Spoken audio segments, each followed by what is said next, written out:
Today talking about some of the Browns' potential trade targets at the deadline. And this one name in particular is not someone we had mentioned previously. Here's Mike Florio on Sunday Night Countdown.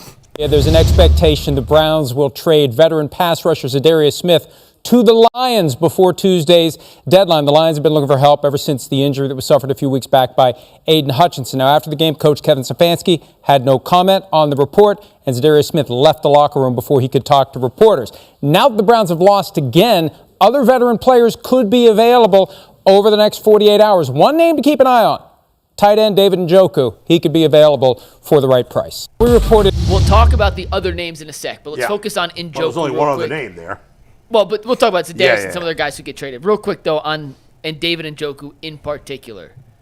For the right price, would you guys be willing to listen to trade offers for David Njoku? I absolutely would. See, David Njoku is one of those players. Now, we're going to have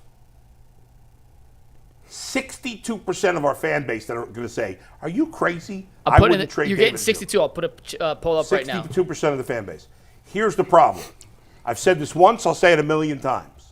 This goes back to all the Baker stuff, too. We have a fan base that has mostly seen what the kids call shit football. Mm-hmm. And so when you get solid play by a player, sometimes we overrate how valuable that is. David Njoku is a nice NFL player. Good, solid NFL player. Back end tight. Take 7. Top tight. Take 8. You got to finish it now. Finish your breakfast. Top 10 tight end. There we My go. God, what a tongue twister for me there.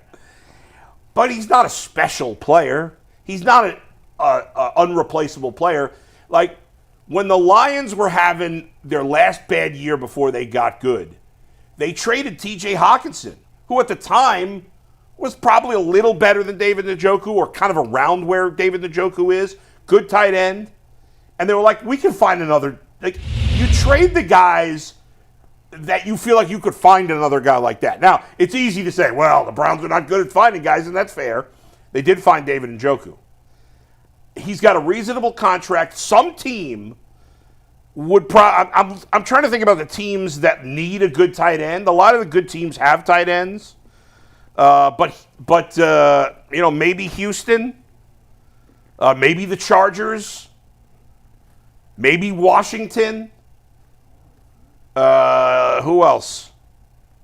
Who's Green Bay's tight end? Oh no, they got that Tucker Kraft kid. They like him. Yeah. There's not a lot. Again, there's not. Most of the good teams have a good tight end, but there might be a team willing to give up a pretty good prize for a tight end who's good, not great. But if he was like your fourth option or third option, and he's a good blocker, he could be a good player on a good team. I'm not giving him away for nothing because he signed through the year. But David Njoku, I'm not trading Myles Garrett unless I got absolutely blown away. And even then, I'd be hesitant because Myles Garrett's not a replaceable player or nearly impossible to replace. David Njoku's a nice player. I don't want to get rid of him. I'm not trading him for a 5th-round pick. I'm not interested in doing that. But if I got one team that's willing to overpay for David Njoku a little bit and give me a good return, hell yeah, I would trade him, 100%. You know what's weird? I actually agree with that. And I'm more of a keep it together type thing. I don't know what the compensation. I don't want to trade him for a 4th-round pick or something. But to me, I don't. Anything 4 and beyond, that's a crapshoot for me. I don't care nothing about no 4th-round pick. You got to be talking 3 and above. Now, if somebody want to overpay and give me a 2, then we cooking. Yeah, I don't think you're getting a 2. But you're not going. You're probably not going to get no 2 if somebody is super desperate because it's not a position of impact. You're not going to get a tight end and be like, oh, we're automatically a championship caliber team. That doesn't. You grab them to bolster. You may get 5-6 plays out of them that could change the course of some games in the season. But yeah, where you're at right now, you're 2-7. David Njoku is a nice piece.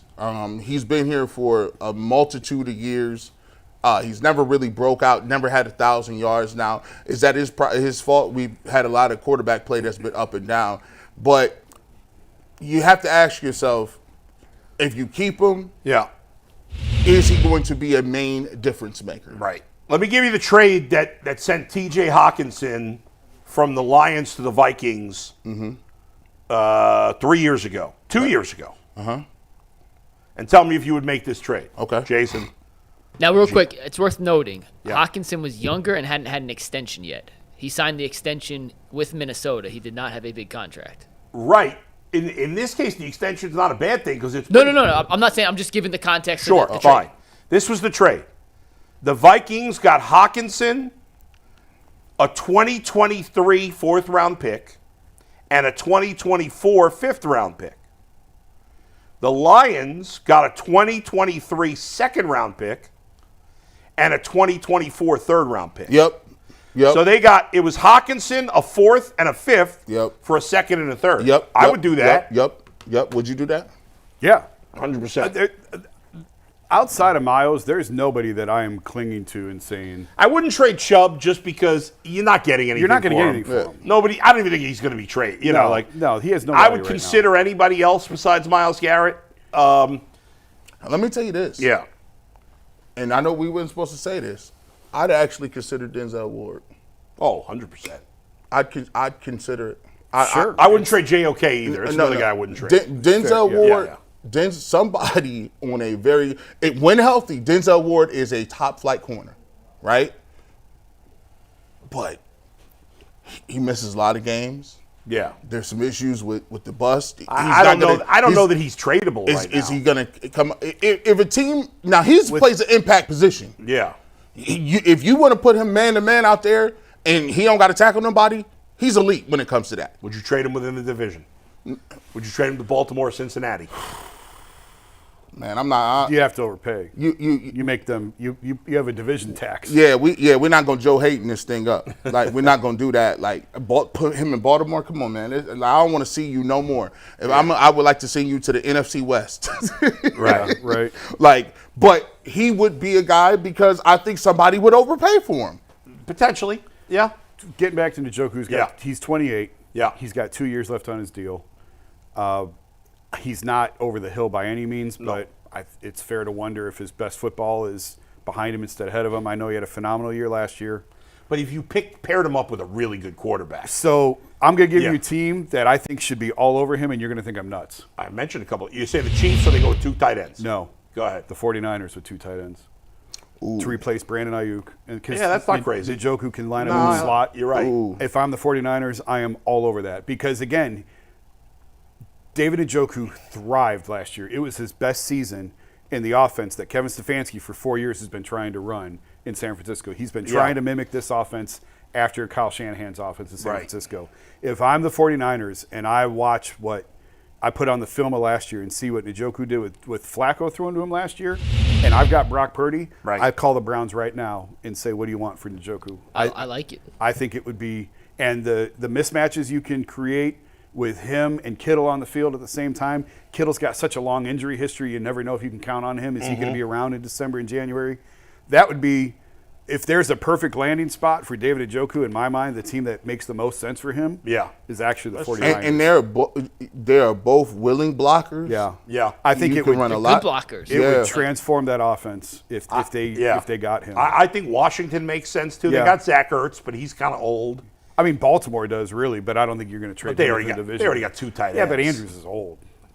Yeah, but they got Likely. They like him a lot. Yeah. He's a young tight end. When Hawkinson got traded, he was 25, by the way. Yeah. He's 27 now. He's actually younger than Njoku, which I thought he was older than Njoku. Right. But so I'm not sure you get the second back, but I think a third for the right team could be possible. I'd trade him for a third. I mean, If I'm San Francisco, I would trade a third to get him. Yeah, I mean, that's like the 100th pick in the draft. I mean, and it's one of those like. But for the Browns, It's the a move 100th pick in the draft could be a really good player. It should be if you get it right. Yeah. But for a team like the Niners, that's a move on the margins that no one would pay a lot of attention to if it comes down right before the deadline. Yeah. And then all of a sudden in December, when you're playing them, or January, and you're playing them in an NFC Championship, you're like, oh my God. I don't think it's a bad idea for the Chiefs, too.